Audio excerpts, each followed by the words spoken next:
Kailangan ba ang galing sa pag-arte? Pusi sa pagkanta? Diksi sa pagsiyaw? Dapat ba magkaroon ng talento para mula kami mga bata? Itong patimpalak na ito ay aking sinalihan upang makatulong sa aking mga kababayan. Ikinalalaan ko na ako'y Pilipino, nagmula sa lupang hinirang peras ng silangan. Narito maharap sa inyong lahat at taas nung ilalad ang kagandahan ng ating inang bayan. Ang Pilipinas ay pinagmamalaki sa kanyang likas na yaman.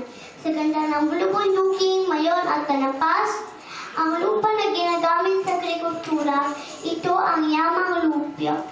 Ang malalawak na karagatan tulad ng Boracay at Landet Islands, isa ito sa mayamang tubig, meron din yamang gubat at mineral. At ang pinakamahalaga ay ang yamang tao. Yamang tao! Alam niyo ba kung ano at sino ito?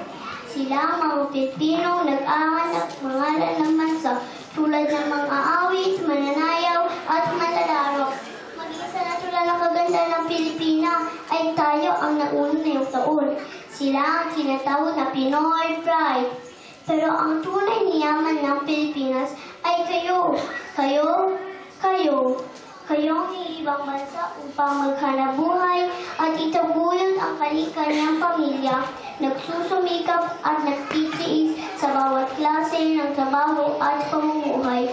Isinilaman ako dito sa bansang Italia, kasama ko naman sa paglaki ang kulturang Pilipino, salamat sa pagmumulat ng aking mga magulang kung paano ang wikang Tagalog, ang natural at magandang asal Pilipino, pagiging masikaso at romantiko, at higit sa lahat ang pagiging makadiyos.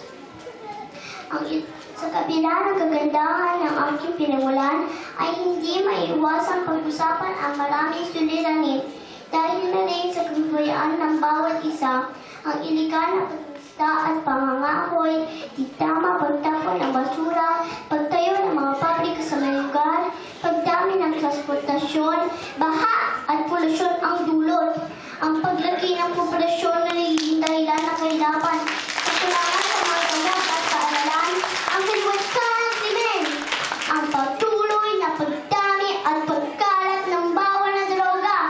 Pero ang pinakamalala ay ang mga magsasarili at mga kumakalito na walang ibang ginawa kung nag-iisahan ang sambayanang Pilipino, unti-unti nang nasisira ang dangal ng bansa. Ako'y isang batang Pilipino, musmus man sa kaisipan, ay may karapatan ipaglaban ang kinabukasan. Kami ang mga kabataan na pag-asa ng